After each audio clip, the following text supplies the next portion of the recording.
খানিক বাদে ঝড় উঠেছে, ঢেউ উঠেছে ফুলে, বাবু দেখেন নৌকাখানি ডুবল বুঝি দুলে। বৃদ্ধ মাঝি বলে, মশায় এখন কাবু, বাঁচলে শেষে আমার কথা হিসেব করো পিছে, তোমার দেখি জীবনখানা 16 আনাই মিছে। এক্স্যাক্টলি আমার মনে হয় আমার ক্রিকেট আন্ডারস্ট্যান্ডিং এখন 16 আনাই মিছে। আমি ক্রিকেট বুঝি না, বুঝতে চাই বাংলাদেশ ইন্ডিয়ার বিপক্ষে ম্যাচটা জেতার জন্য নামলো নাকি খেলার জন্য নামলো। বাংলাদেশ দলে 4টা পরিবর্তন, কেন, কাকে, কি কারণে নেওয়া হয়েছে সেই ব্যাখ্যাটাও জানতে চাই। টিম ম্যানেজমেন্ট তো সেই ব্যাখ্যা আমাদেরকে দিবে না, দেওয়ার জন্য দুজন মানুষ আছে। সবাইকে স্বাগত জানাচ্ছি এনিগমা টিভির স্পোর্টসে। হাসান মাহাদি আপনাদের সাথে আছি, আর আমার সাথে আছেন প্রতিদিনের মতোই আমার খুবই পছন্দের our very own mister MM Kaiser. Kaiser ভাই স্বাগত। Thank you very much. এবং আরেকজন অসাধারণ মানুষ আমাদের সাথে আছেন, জাবেদ ওমর, বাংলাদেশ জাতীয় দলের সাবেক ওপেনার, সেলিব্রিটি ক্রিকেটার। জাবেদ ভাই আপনাকেও স্বাগত। ধন্যবাদ। আসসালামু আলাইকুম। জাবেদ ভাই, আমার ক্রিকেট, আমাকে একটু ক্রিকেট বোঝান আজকে। আসলে আপনি যেটা বলছেন অনেকগুলো সব কিছু কাভার করে ফেললেন, বাট আমার কাছে মনে হয় গতকালকের ম্যাচটা আমরা 1 সেকেন্ডও চিন্তা করিনি ম্যাচে আগে বা ম্যাচে পরে বা ম্যাচে চলাকালীন কে ম্যাচটা আমরা জিততে চাই। এটা সবচেয়ে অনেকে বলবে টিম চেঞ্জিং, অনেকে বলবে যে গুড কামব্যাক, অনেকে বলবে যে আমরা খুব বাজে ব্যাটিং করেছি, কিন্তু একটা জায়গায় আপনাকে সবসময় মাথায় রাখতে হবে, মন আর মাথার দিকে, কি এই ম্যাচটা আমরা জিততে চাই। আর যখন অপরচুনিটি আসে তখন তো আপনার মোমেন্টাম যখন আসে তখন আপনি চিন্তা করবেন কি এই ম্যাচটা আমরা জিততে চাই বা জিততে পারবো।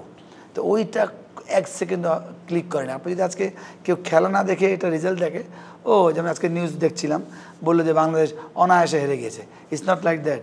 যারা খেলা দেখেছে কিন্তু প্রতি সময় কিন্তু জিতার চান্স ছিল, এক্সেপ্ট 7 উইকেট পড়ার পর। যখন 6 উইকেট চলে তখনও কিন্তু আমি আশা ছাড়ি নাই।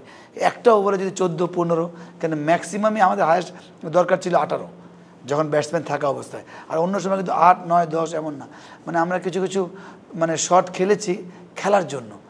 তো ওই একটা জায়গায় আমার মনে হয় আপনি যেটা বললেন যে আপনি আমাকে ক্রিকেট শিখানোর কিছু না, কেন প্রফেশনাল লেভেলে আমি মনে করি সবচেয়ে বড় ব্যাপার থাকবে যে আপনার মানে specially team like Bangladesh, team ছোটো করছি না, আমাদের যে অপরচুনিটি আসবে টিম লাইক ইন্ডিয়া, যেটা আমরা এর আগে কাছের ভাষায় শোধে ছিলাম, আমাকে বাংলাদেশ জিততে পারে 2 জায়গায়। ইন্ডিয়াকে খারাপ খেলতে হবে, বাংলাদেশকে ভালো খেলতে হবে।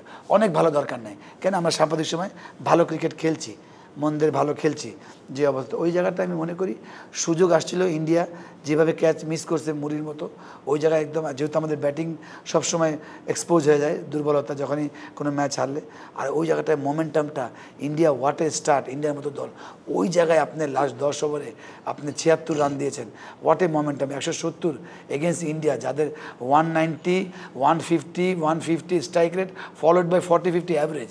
তো ওই জায়গায় ওই দলকে আপনি 170-এ বেঁধে রেখে আপনি জিততে না পারেন, তো ইট ইজ ভেরি ডিফিকাল্ট। আপনাকে তাহলে এরকম সবসময় শিখতেই হবে। কায়সার ভাই, 4টা চেঞ্জ নিয়ে আমরা নামলাম।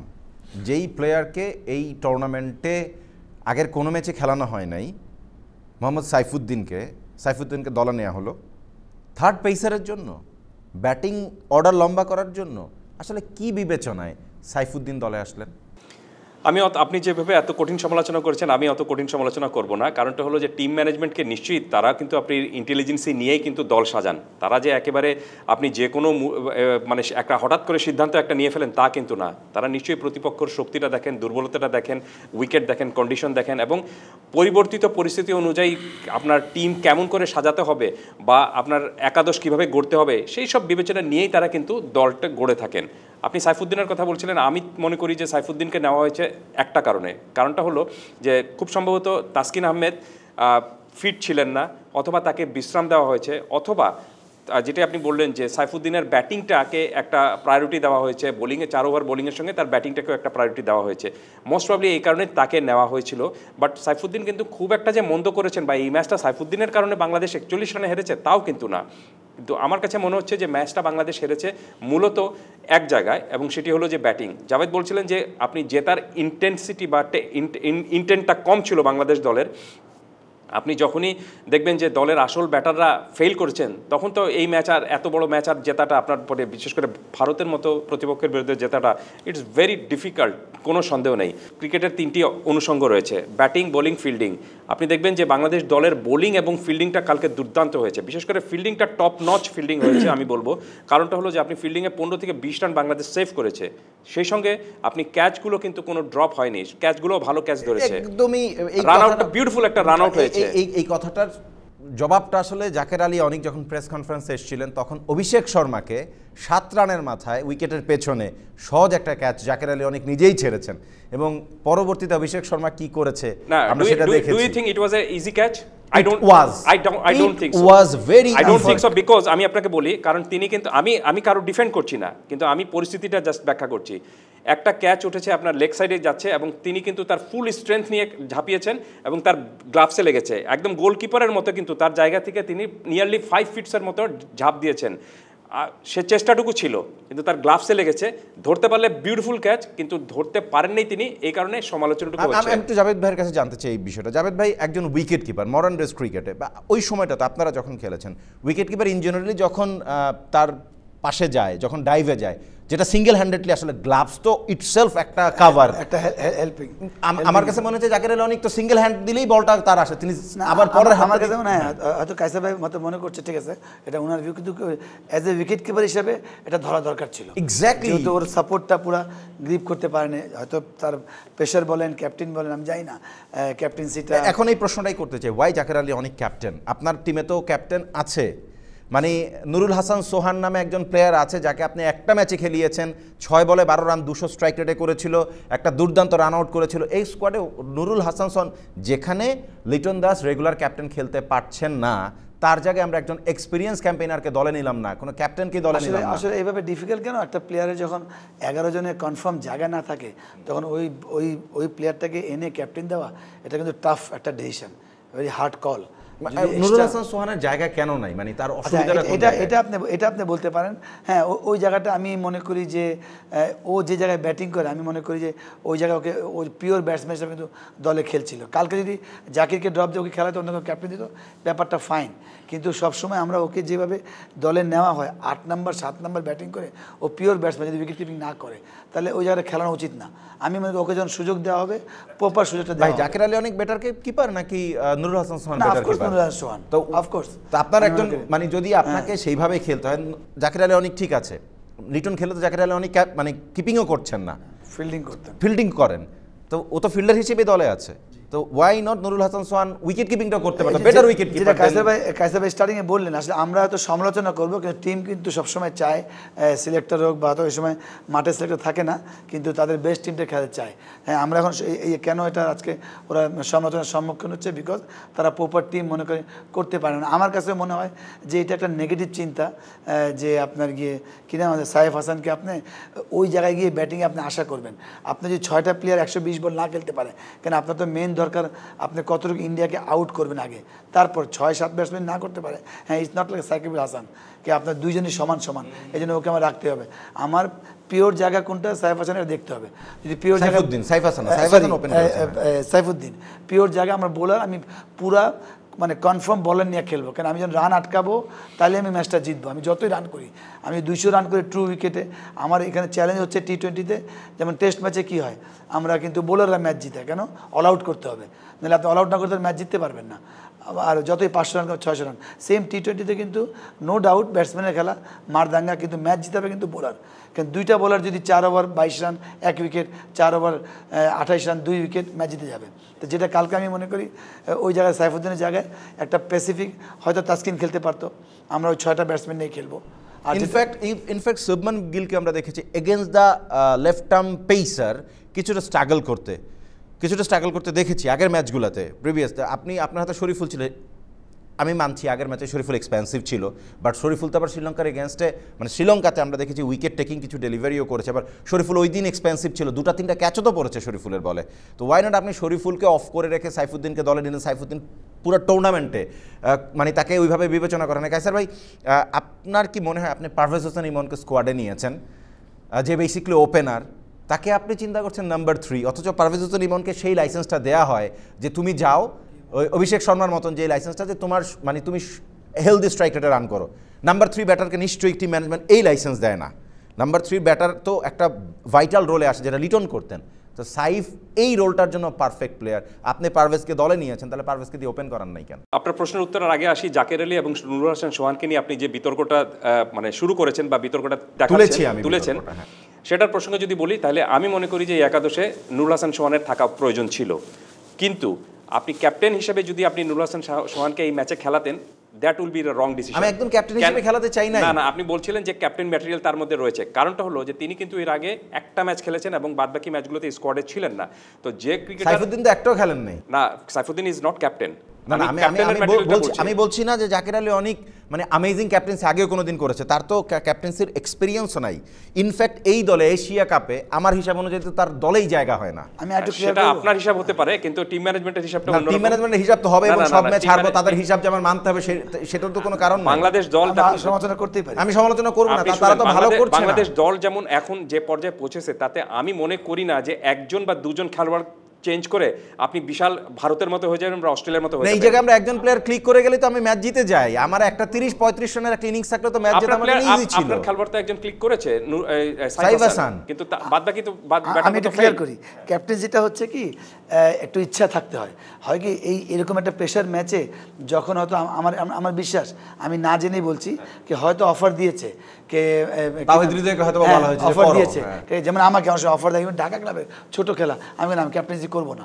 ওই একটা জায়গায় মনে হয় আপনারা বলছেন না, তখন যাকে তুমি করবা, ওকে ডান। এরকম যেমন আমি জাভেদ ভাই, আমার তর্কটা কিন্তু ক্যাপ্টেন নিয়ে কখনোই না। আমি একটা রেগুলার স্কোয়াডের তর্কটা করছি যে জাকের আলী অনিক এই এশিয়া কাপে তার হোল থ্রু এশিয়া কাপ তার পারফরমেন্স একদমই আপ টু দ্য মার্ক না। যদি একটা প্লেয়ারও ফিনিশার রোলে চেঞ্জ করার জায়গা ছিল, সেটা ছিল জাকের আলী অনিক। সেই জায়গায় নুরুল হাসান সোহান শুড বি দলে আসার সুযোগ আছে। হতেই পারে, আমি এটা একদম মানে দ্বিমত পোষণ, এটা হতেই পারে।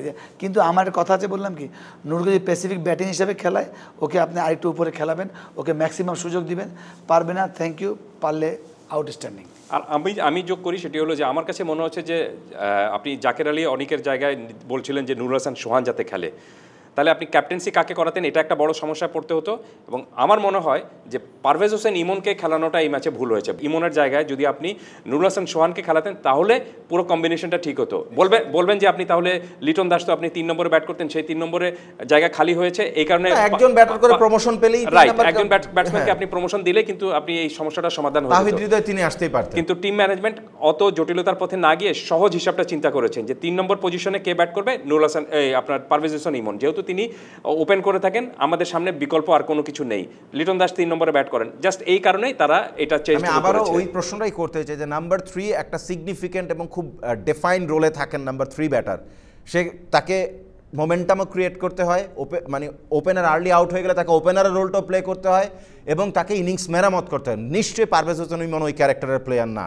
পারভেজ হোসেন ইমন কিন্তু আপনি ওপেন করেন, পারভেজ হোসেন ইমন এর আগে ওপেন করেন দেখেই তাকে কিন্তু ওয়ান ডাউনে খেলানো হচ্ছে। না, ওপেন করলে ওয়ান ডাউনের, আমি আবারও বলছি যে নাম্বার 3 ব্যাটারের রোলটা খুবই ডিফাইন।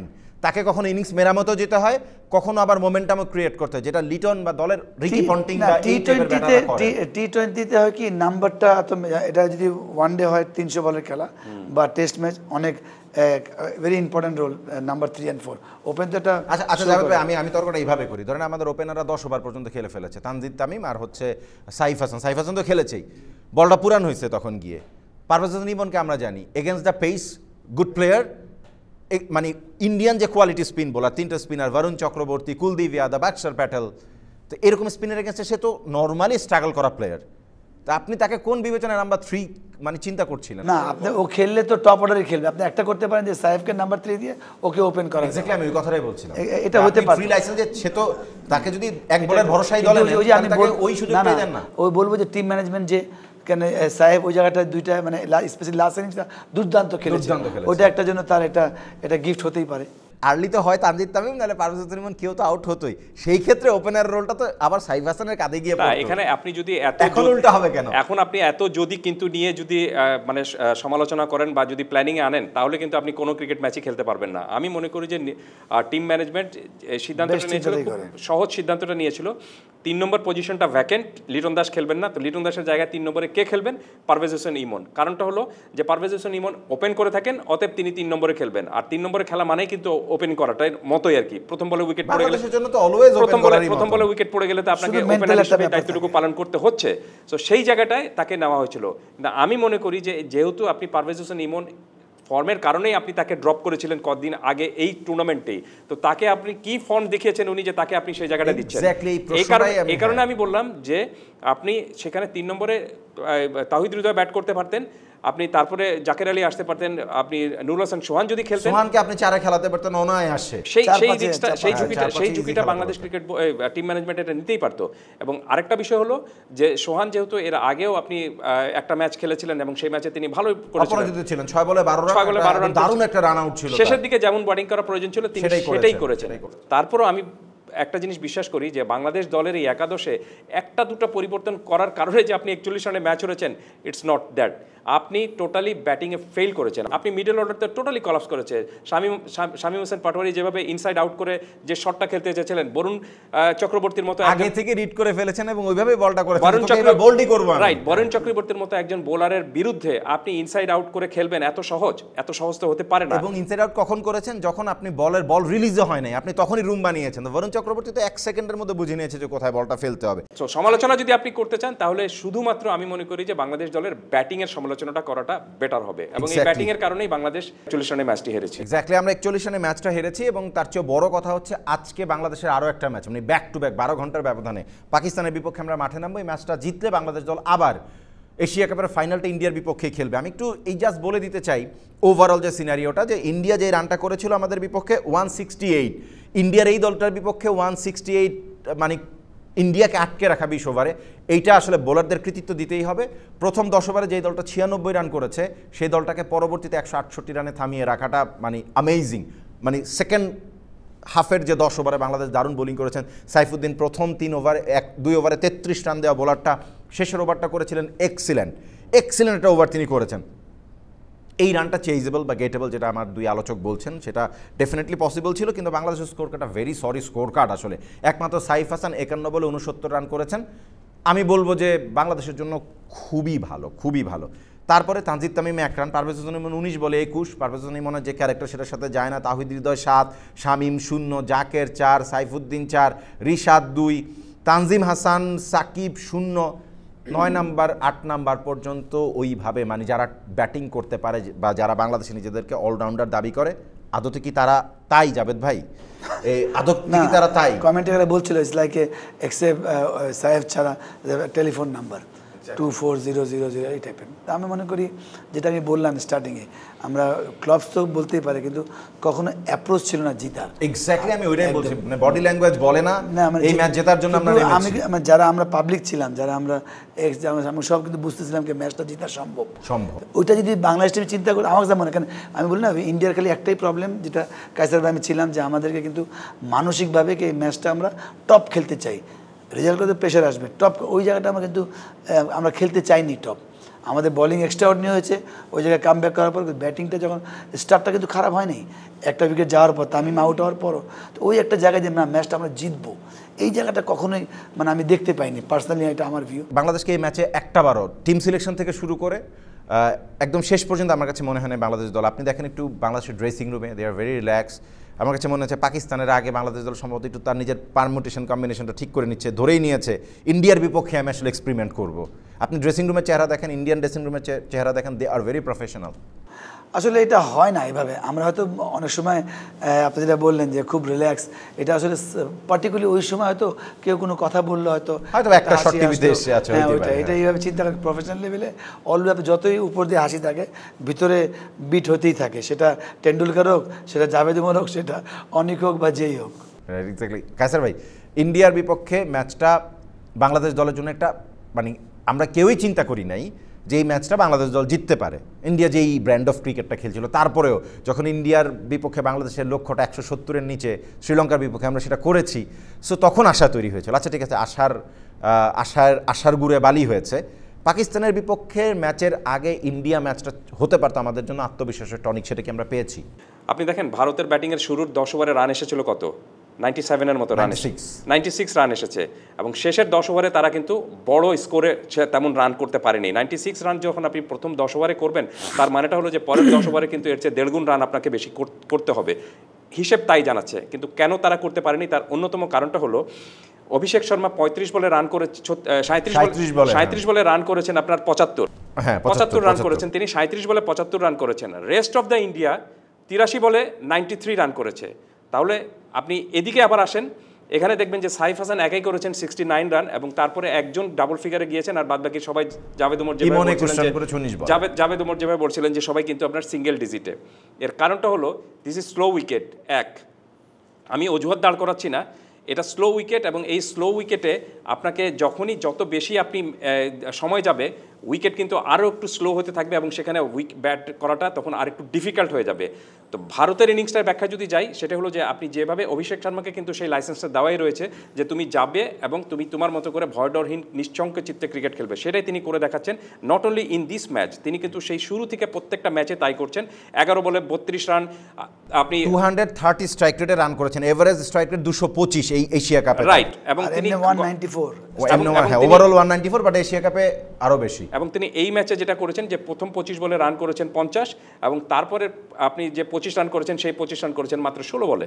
তো সব কিছু মিলে আপনি দেখবেন যে অভিষেক শর্মার স্টাইলটা একরকম রয়েছে, তো সেটার সাথে যদি আপনি সবাইকে মেলাতে চান, পারবেন না মেলাতে। আর ভারতের সেকেন্ড ইনিংসের ব্যাটিংটা কেন, আমি ব্যাখ্যা যাচ্ছি, ভারতের সেকেন্ড ইনিংসের ব্যাটিংটা কেন স্লো হয়েছে বা 10 ওভারের পরে কেন স্লো হয়েছে, তার অন্যতম কারণটা হলো যে ভারত এই ম্যাচে অনেক পরীক্ষা নিরীক্ষা করেছে ব্যাটিং নিয়ে। এটার যুক্তিতে আমি শুধু একটা জিনিসই তুলে ধরতে চাই। আপনি কি দেখেছেন যে সঞ্জু স্যামসনকে কালকে ব্যাটিংয়ে নামানো হয়েছে?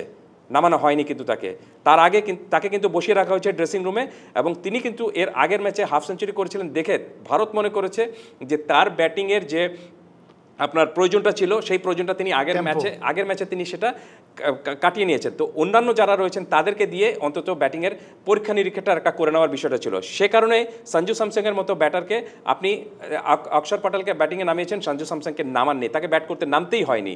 ভারত এটা করতেই পারে। আর বাংলাদেশ দলের জন্য যেটি বলছেন, আমরা এই টুর্নামেন্টের শুরু থেকে দেখে আসছি, বাংলাদেশ দলের যদি আপনি নাম্বার 1 সমস্যাটা খুঁজে বের করতে চেষ্টা করেন, তাহলে আসবে কিন্তু আপনার ব্যাটিংটাই অলওয়েজ কিন্তু তাই আসে।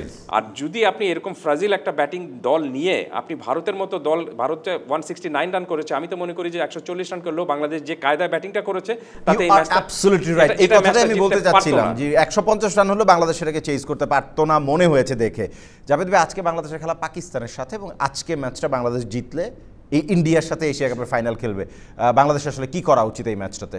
আবার লিটনকেও খুব মিস করেছি, আমার কাছে মনে হচ্ছে লিটন না থাকলে আসলে লিটন থাকলে অন্যরকম হতে পারত। না, তা তো অবশ্যই, বিকজ উনি ডমিনেট করা পছন্দ করেন, উনি ক্যাপ্টেন, উনি সবচেয়ে বড় ফর্মে আছেন, খুব ইম্পর্টেন্ট। বাট আমার মনে হয় একদম সিম্পল যাওয়া উচিত বাংলাদেশ। আর আমার বিশ্বাস প্লেয়াররা ওইভাবে চিন্তা করছে যে এটা প্যাসিফিক একটা match, it not a semifinal but not qualified match, এইভাবে না করা উচিত। একটা দ্বিতীয় হচ্ছে যেটা বললাম যে পাকিস্তান কিন্তু বিশ্বাসের জায়গায় অনেক ইমপ্রুভ করছে শ্রীলঙ্কাকে হারিয়ে। হ্যাঁ, ওদের যে আপনি বডি ল্যাঙ্গুয়েজ দেখেন বা শাহিন আফ্রিদির ইন্টারভিউ দেখেন, আর আমরাও কিন্তু অনেক এগিয়েছি। কালকের ম্যাচটা হয়তো বাংলাদেশ হয়তো যেটা বললাম যে বডি ল্যাঙ্গুয়েজে মনে হচ্ছে যে এটা প্র্যাকটিস ম্যাচের মতো খেলেছে, আমরা খেলবো পাকিস্তানের সাথে, এটা ভালো খেললেও হারবো, আল্লাহ না করে চিন্তা করে বাংলাদেশ, আর খারাপ খেললে আমরা হারবো। তো এই ম্যাচটা আমার কেন জানি মানে বাংলাদেশ অনেক স্ট্রংলি খেলবে, মানে যেহেতু ইন্ডিয়ার সঙ্গে কোনো এক মিডিয়ার কারণে বলেন বা এই এত সমালোচনা, এত তীর ছুড়াছুড়িতে অনেক আগের থেকেই বাংলাদেশ একদম একটু ডাউন হয়ে যায় ইন্ডিয়ার সাথে। আর same Pakistan against Pakistan Bangladesh opposite খেলে। আমার বিশ্বাস পাকিস্তান অনেক হার্ডলি আসবে, বাট বাংলাদেশ আজকে মানে গতকালকে চেয়ে অনেক বেটার ক্রিকেট খেলবে। আমার বিশ্বাস বেটার ক্রিকেট খেললেই আমার মানে জিতা মানে অনেকখানি ভালো সম্ভাবনা যে আমি এটা যে জিততে পারে বাংলাদেশ, যদি ফাইনাল খেলতে পারে, তারপর তো পরে দেখবো। এটা যে আমাদের যে T20 নিয়ে বা আমরা যে সমালোচনা যে বা আমরা লাস্ট সাম্প্রতিক সময় ভালো ক্রিকেট খেলছি T20, এটা যদি যেতে পারে পাকিস্তানকে পরাজিত করে, তাহলে যে বললাম যে বিশ্বাসের জায়গাটা আরও অনেক কংক্রিটভাবে হবে।